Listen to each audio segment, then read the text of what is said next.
So in 2020 side income, I made what? Hey friend, Happy New Year. As promised in this video, I want to walk you through my 2020 side income.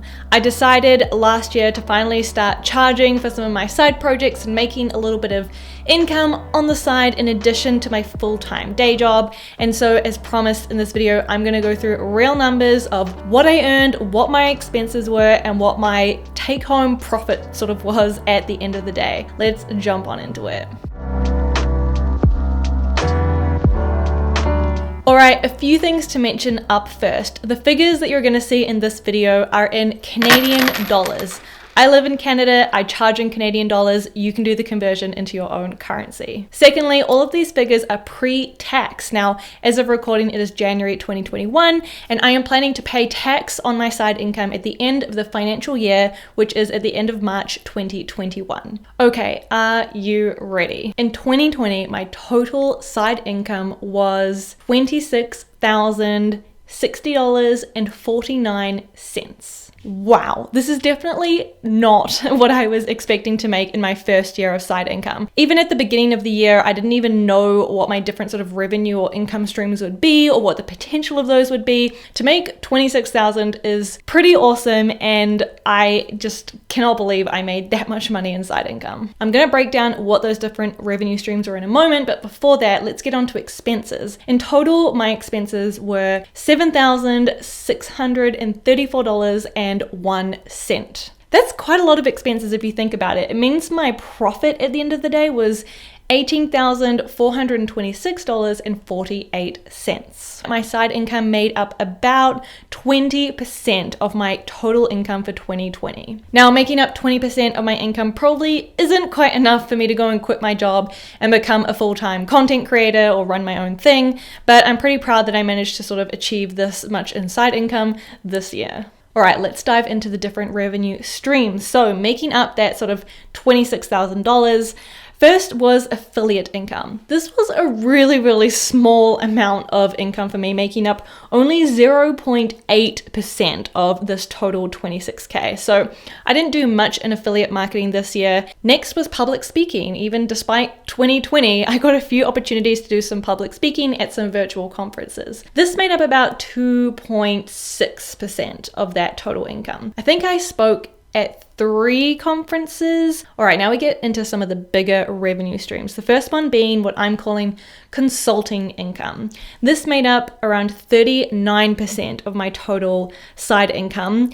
Most of that was from mentoring, which is what I do on Superpeer. I made almost $10,000 just doing Superpeer mentoring this year. And if you want to book a mentoring session with me, you can head on over to Superpeer. I do portfolio reviews and also sort of 30-minute career chats. The other piece of consulting income was basically freelance design work. Now, this is not something I do very often. In fact, I made less than $1,000 last year on freelance design work. It's something that I just don't really have the time, energy, or headspace for. I helped out with one client last year on like a really small design task, hence it wasn't that much income, but I kind of lump it into this consulting income bucket. And the next big revenue stream was sponsored content. This made up 57% of my total side income, so it was almost $15,000. Most of that, around 53% of that, was sponsored videos. So you may have seen about once a month or so, I have a video on my channel that is completely sponsored.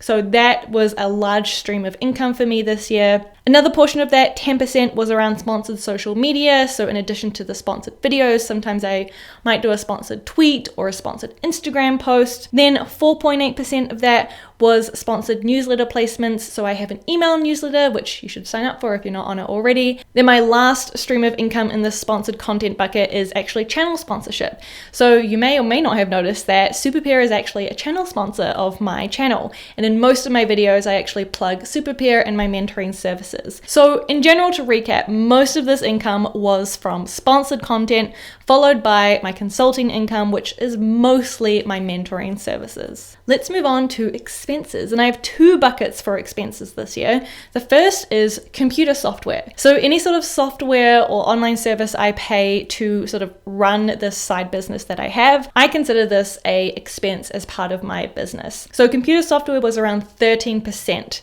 of my expenses in 2020. So I spent almost $1,000 in sort of online software and tools in 2020. The next bucket is professional services. This made up 87% of my expenses. So this was the biggest sort of expense that I had in 2020.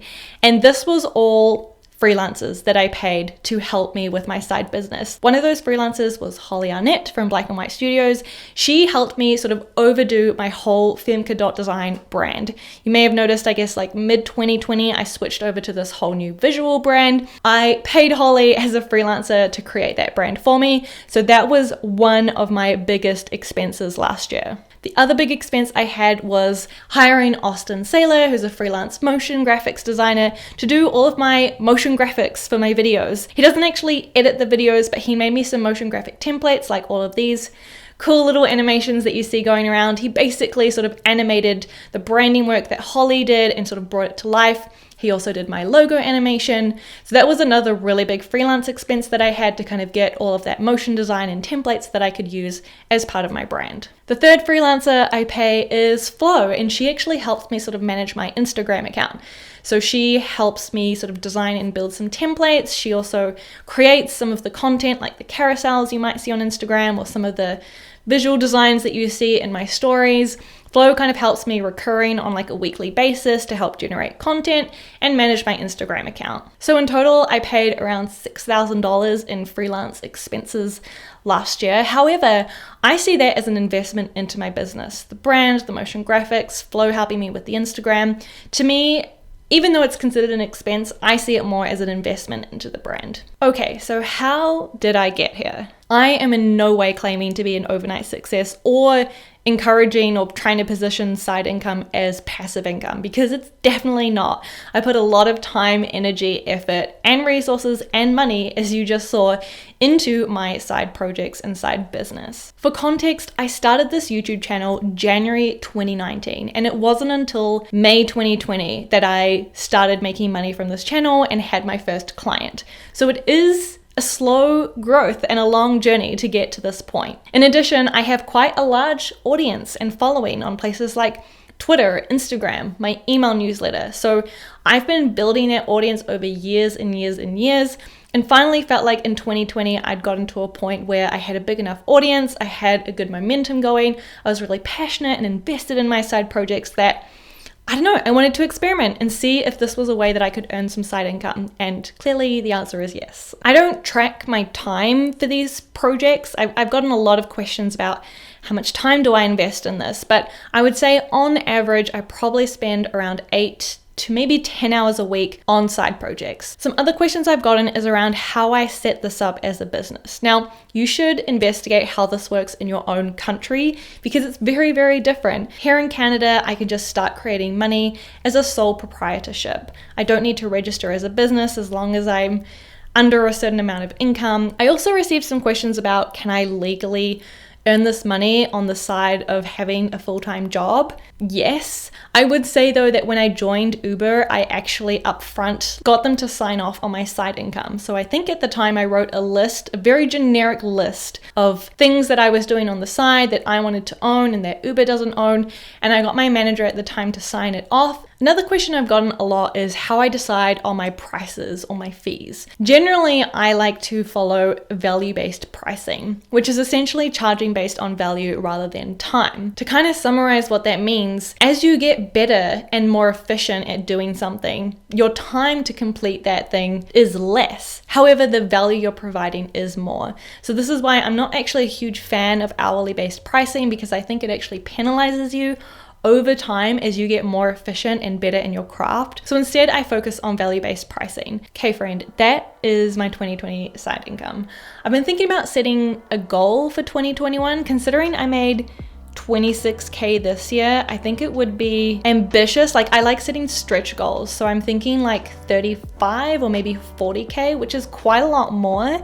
But I'm thinking as I scale, I can hire on more help, get more efficient in some of the work I do. So I don't know, let's put the stretch goal at 40K, but I will report back in a year's time to let you know what that actually was. I hope you appreciated the transparency in this video. You know that I like to sort of talk about and give real numbers because I want to make sure that this is a really super helpful video and helpful channel for you. Are you making side income? Is it something that you've thought about doing? Maybe 2021 is your year. Honestly, for me, all it took was just saying to myself, 2020, this is the year I'm gonna start charging. So if it's something that you've been thinking about, maybe this is the year. Let me know in the comments below if you have a goal for side income for 2021. I'd love to hear it. See you in another video. Happy New Year again. Bye.